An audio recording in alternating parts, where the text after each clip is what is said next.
নমস্কাৰ বন্ধুসকল, আপোনালোকক মোৰ এই চেনেলটোলৈ স্বাগতম। আজি মই আৰু কেইটামান মেথছৰ কুৱেশ্যন লৈ আহিছোঁ। এনেকুৱা ধৰণৰ কুৱেশ্যন আপোনালোকৰ APR, আছাম পুলিচ, ADR-ত আহি থকাৰ তেনে সম্ভাৱনা প্ৰায় থাকে। এতিয়া চাব, প্ৰথম কুৱেশ্যনটো লৈ আহিছোঁ। প্ৰথমটো দিছে আপোনাৰ চাওক, 1/3 প্লাছ 1/5 ইকুৱেল টু 1/x হ'লে xৰ মান কিমান সুধিছে। এতিয়া চাব, প্ৰথম আমি 1/3 plus 1/5 equal 1/x. গতিকে আপোনাৰ চাব, এইবাৰ সমান দি পেলাই আমি তলত 3 আৰু 5 আছে না, গতিকে আপোনালোকে 3 আৰু 5ৰ লসাগুটো কি উলিয়াই ল'ব। ফাৰ্ষ্ট আমি জানো 3 আৰু 5ৰ লসাগু হ'ব 15। যদি আপোনালোকক লসাগু কেনেকৈ উলিয়াব তাৰ ওপৰত যদি ভিডিঅ' লাগে আপোনালোকে কমেণ্টত জনাই দিব, মই আপোনালোকক দেখুৱাই দিম লসাগু আৰু গসাগু কেনেকৈ উলিয়াই। যদি আপোনালোকে জানিব ইচ্ছা কৰে তেতিয়াহ'লে কমেণ্ট কৰি দিব। এতিয়া চাব, 3 আৰু 5ৰ লসাগু হ'ল 15।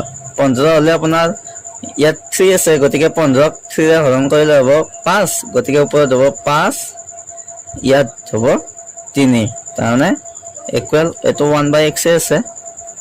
গতিকে এইবাৰ চাব, 3 পাছে হৈ গ'ল 8 আৰু তলত 15 আছে, গতিকে 1/x। এতিয়া আমি চাব, ইয়াৰ ওপৰটোৰ লগত ইয়াৰ তলৰটো পূৰণ হ'ব, ইয়াৰ ওপৰটোৰ লগত ইয়াৰ তলৰটো পূৰণ হ'ব। গতিকে ইয়াৰ ওপৰত আছে 8 আৰু ইয়াত আছে x, গতিকে 8ৰ লগত x পূৰণ কৰিলে হ'ব 8x আৰু এইটো 15ৰ লগত 1 পূৰণ কৰিলে 15 হৈ যাব। গতিকে x ইকুৱেল টু আপোনালোকৰ 8টো এইফালে গ'লে হৰণ হৈ যাব, গতিকে 15/8। এতিয়া xৰ মান হৈ গ'ল 15/8। এতিয়া 15/8 যিটো আছে সেইটো ৰাইট হৈ যাব, অৰ্থাৎ আপোনাৰ C নম্বৰটো ৰাইট হৈ যাব। এনেকুৱা ধৰণৰ কুৱেশ্যন প্ৰায় আহি থকা দেখা যায়। এতিয়া ছেকেণ্ড কুৱেশ্যনটোলৈ আহিছোঁ। ছেকেণ্ডটো চাব, ইয়াত আপোনালোকক দিছে 55 minus 45 whole square divided by 55 square minus 45 square. এতিয়া যদি আপোনালোকে স্কুৱেৰ কৰি যদি কৰিবলৈ যায় তেতিয়াহ'লে বহুত টাইম গুচি যাব। ইয়াত চাব, 55 minus 45 whole square আৰু তলত আছে 55 square minus 45 square. যদি আপোনালোকে কৰে 55 minus 45 10 square মানে 100 হৈ যাব। আৰু এইটো যদি স্কুৱেৰ কৰিবলৈ যায় 55 square 45 square, তেতিয়াহ'লে অংকটো আপোনালোকে বহুত লম্বা হৈ যাব, অৰ্থাৎ ফিগাৰটো আপোনালোকে বহুত ডাঙৰ ওলাই যাব। গতিকে আমাৰ ইয়াত এটা ফৰ্মুলা এটা আছিল, a square minus b square equal to কি আছিল আপোনাৰ a plus b a minus b। তাৰমানে a plus b a minus b হ'লে a square minus b square হৈ যায়। এতিয়া সেই হিচাপত চাব, যদি আমি 55টোক যদি আমি a হিচাপত ধৰোঁ আৰু 45টো যদি b হিচাপত ধৰোঁ, তেতিয়া ওপৰটো হোল স্কুৱেৰ, তাৰমানে a square মানে আমি লিখিব পাৰোঁ a পূৰণ a।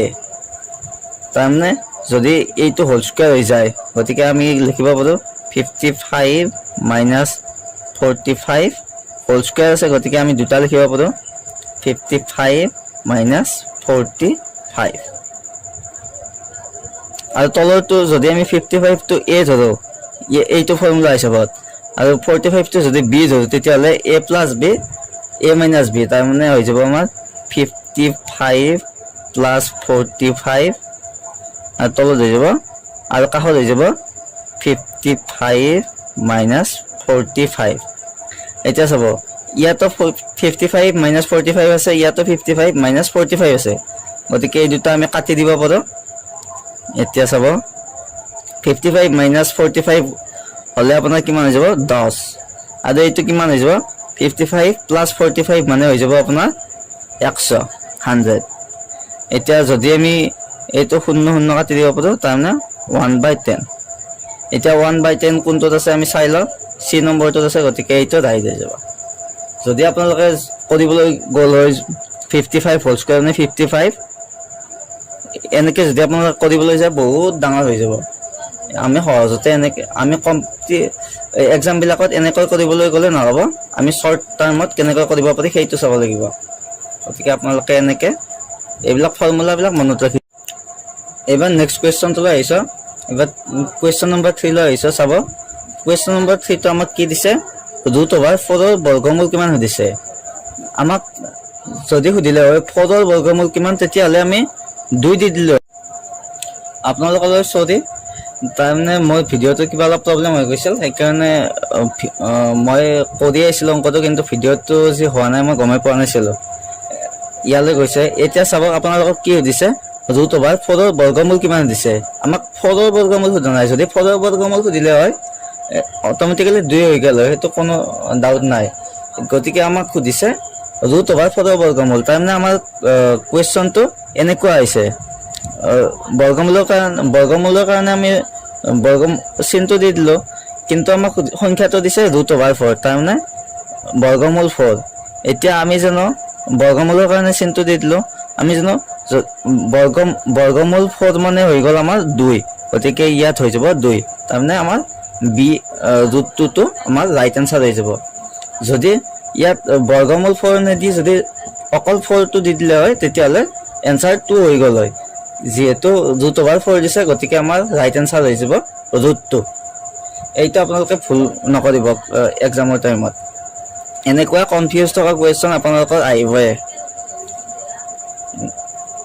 এতিয়া আমি নেক্সট কুৱেশ্যনটোলৈ আহিছোঁ। এবাৰ চাব, নেক্সট কুৱেশ্যনটো দিছে বৰ্গ সুধিছে। বৰ্গ মানে আমাৰ এৰ বৰ্গ মানে হৈ গ'ল a²। আমাক বৰ্গ সুধিছে কিহৰ, 2 স্কুৱেৰৰ বৰ্গ সুধিছে। আমাক সংখ্যাটো দিছে 2 স্কুৱেৰ।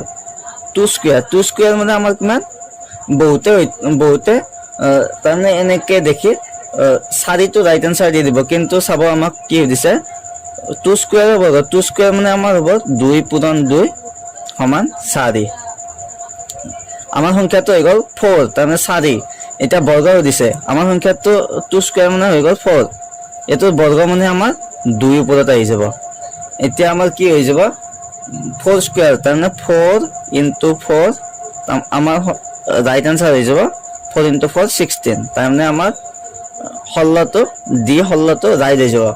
আপোনালোকে যদি তাড়াতাড়িতে যদি সংখ্যাটো চাই যদি দি দিয়ে 4, তেতিয়াহ'লে এইটো ৰং হৈ যাব।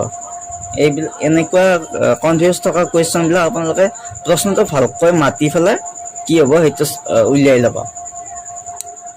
এক্সামৰ টাইমত প্ৰায় এনেকুৱা খেলি মেলি লাগেই বহুতৰে। এইবাৰ 5 নম্বৰ কুৱেশ্যনটোলৈ আহোঁ। 5 নম্বৰ কুৱেশ্যনটো দিছে আপোনাৰ, এইটো হোমৱৰ্ক হিচাপে ৰাখিছোঁ আপোনালোকৰ, এইটো হোমৱৰ্ক হিচাপে ৰাখিছোঁ, কিন্তু অলপ মই বুজাই দিওঁ। আমি যে 2 নম্বৰ কুৱেশ্যনটো 2 নম্বৰ কুৱেশ্যনটো কৰিছিলোঁ, ঠিক তেনেকুৱা ধৰণৰে আমাৰ a + b হোল স্কুৱেৰ মানে আমি লিখিব পাৰোঁ, এইটো মাইনাছ আছে, a - b হোল স্কুৱেৰ মানে আমি লিখিব পাৰোঁ a - b, তাৰমানে a - b দুটা পূৰণ কৰিলে a - b হোল স্কুৱেৰ হ'ব। যদি আমি 79টোক a বুলি ধৰোঁ, 79টোক a আৰু 21টোক b বুলি ধৰোঁ, b এইটো স্কুৱেৰ, তাৰমানে আমাৰ কি হৈ যাব a + b a - b। এইটো ফৰ্মুলাত বহুৱাই আপোনালোকে xৰ মানটো কি হ'ব উলিয়াই কমেণ্ট কৰি জনাই দিব। আগতে এইটো লিখি ল'ব, লিখি লৈ আপোনালোকে এইবিলাক ফৰ্মুলাত বহুৱাই xৰ মানটো উলিয়াই ল'ব, লৈ আপোনালোকে কমেণ্ট কৰি শুদ্ধ উত্তৰটো দি দিব। আজিৰ ভিডিঅ'টো বছ ইমানেই। যদি ভাল লাগিছে লাইক কৰি দিব, কমেণ্ট কৰি দিব, বন্ধুসকলৰ লগত শ্বেয়াৰ কৰি দিব, আৰু এনচাৰটো কমেণ্ট কৰি দিবলৈ নাপাহৰিব। আপোনালোকে ভিডিঅ'বোৰ চাই কেনেকুৱা লাগে এবাৰ কমেণ্ট কৰি জনাই দিব। তো আজি এইখিনিয়ে, ধন্যবাদ।